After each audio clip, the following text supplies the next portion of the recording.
दोस्तों, भगवान श्री हरि विष्णु जी और मां लक्ष्मी की कृपा पाने के लिए एकादशी सबसे बड़ा व्रत समझा जाता है। ये व्रत न केवल जीवन में सुख शांति, भौतिक सुख, ऐश्वर्य, संपदा, उत्तम जीवन साथी और कार्य क्षेत्र में सफलता प्रदान करता है, बल्कि मरणोपरांत मोक्ष भी प्रदान करता है। हर एकादशी व्रत का एक अलग और खास महत्व होता है।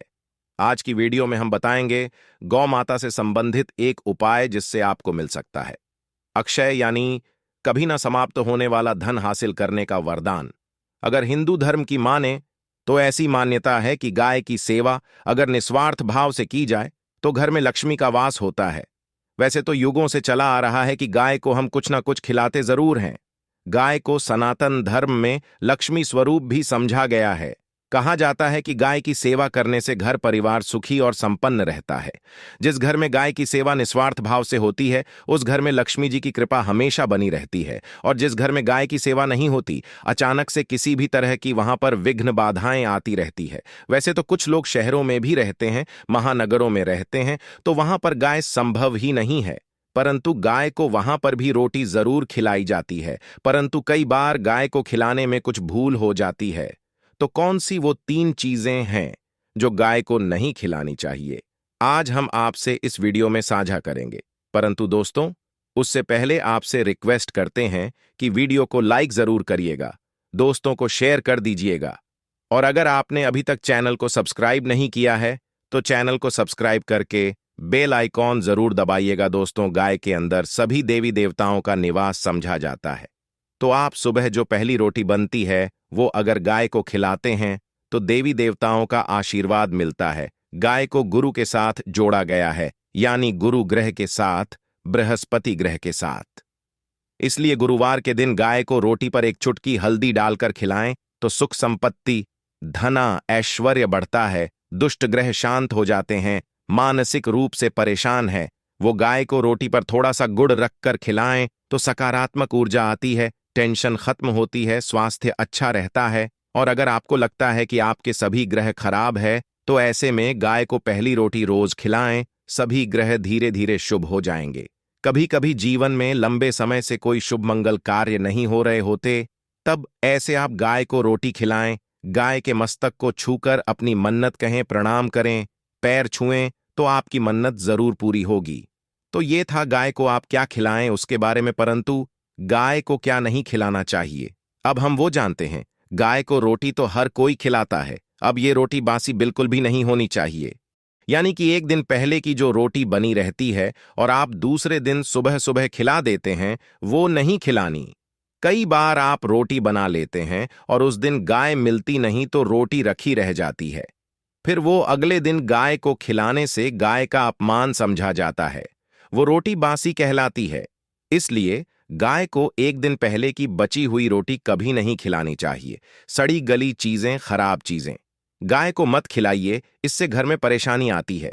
अगर आप ऐसा करते हैं तो अपनी आदत को बदलिए, क्योंकि इससे तकलीफ आती है। गाय को हरा चारा तो हर कोई खिलाता है। हरा चारा आप खिलाते समय एक बात का ध्यान रखिए, गाय को सबसे ज्यादा पीपल का पत्ता लोग खिलाते हैं, पर पीपल का पत्ता आप खुद से तोड़कर मत खिलाइए। दूसरी बात, आप घर में सब्जी लाते हैं तो साग आ जाता है, तो उसमें से अच्छी चीजें तोड़कर रख के बचा कुछ आप गाय को ना खिलाए। आप जो देंगे वो गाय खा लेगी, परंतु थोड़ी कुछ अच्छी चीजें मिलाकर गाय को खिला दीजिएगा तो ज्यादा फायदा होगा।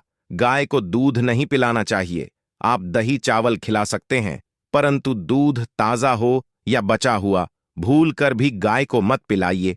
तो 3 चीजें गाय को नहीं खिलानी है। एक तो बची कूची रोटी नहीं खिलानी है।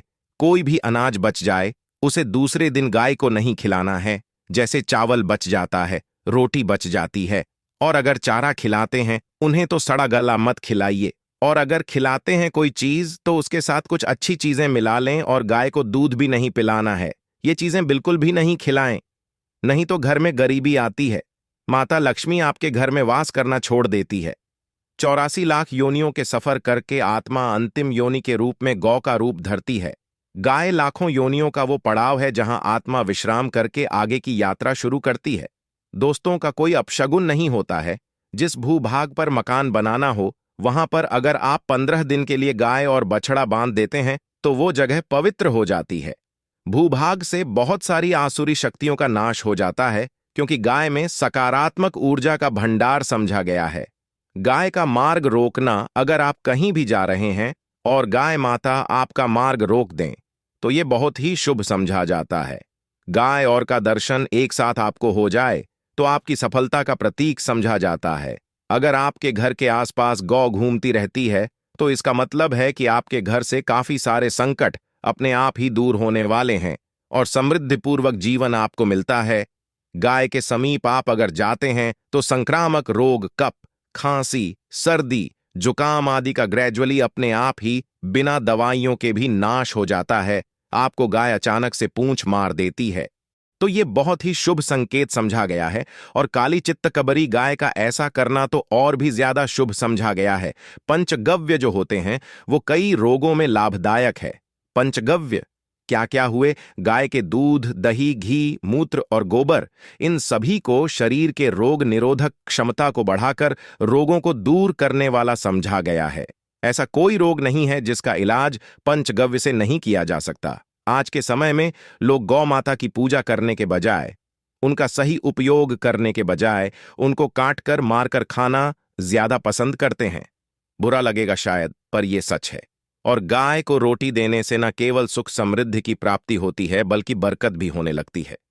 अगर आप गौ को पाल सके तो अच्छी बात, परंतु आज के मॉडर्न युग में जहां लोगों की शायद खुद की घर में रहने की जगह नहीं है, ऐसे में गौ को रखना कठिन और महंगा हो सकता है।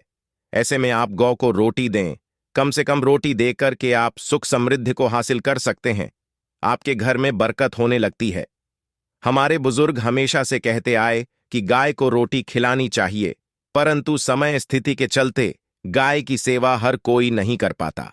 परंतु कम से कम रोटी तो आप खिला सकते हैं। अगर रोटी भी नहीं खिला सकते, जैसे काफी सारे जो हमारे भाई बहन मलेशिया वगैरह में, लंदन वगैरह में बैठे हैं, उनको गाय नहीं मिलती है। वो पूछते कि हम कैसे गौ सेवा करें। आप ऐसा कर सकते हैं।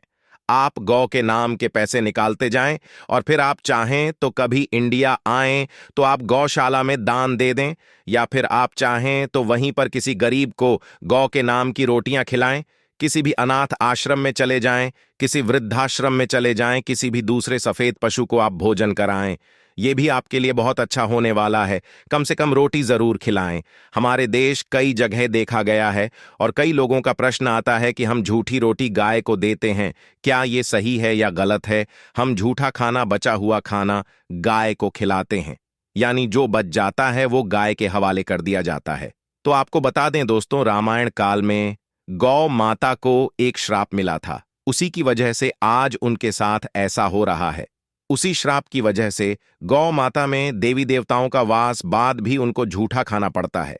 यहां तक कि पॉलीथिनीज भी खाते हैं। हालांकि ये किसी भी लिहाज से सही नहीं है। आपको बता दें, वाल्मीकि रामायण में सीता द्वारा पिंडदान देकर दशरथ की आत्मा को मोक्ष मिलने का संदर्भ आता है। जो लोग जानते होंगे वो जानते हैं कि वनवास के दौरान भगवान राम, लक्ष्मण और सीता पितृपक्ष के दौरान श्राद्ध करने के लिए गया धाम पहुंचे। वहां श्राद्ध कर्म जरूरी सामग्री जुटाने राम और लक्ष्मण तो चले गए और सामान लेकर नहीं आए। इधर दोपहर हो गई, पिंडदान का समय निकलता जा रहा था। सीता मां घबराने लगी। तभी दशरथ की आत्मा ने पिंडदान की मांग कर दी। अब गया जी के आगे फल्गु नदी पर अकेली सीता जी मुश्किल में पड़ गई। उन्होंने फल्गु नदी के साथ वटवृक्ष, केतकी के फूल और गाय को साक्षी मानकर बालू का पिंड बनाया और स्वर्गीय राजा दशरथ अपने ससुर के पिंड दान कर दिया।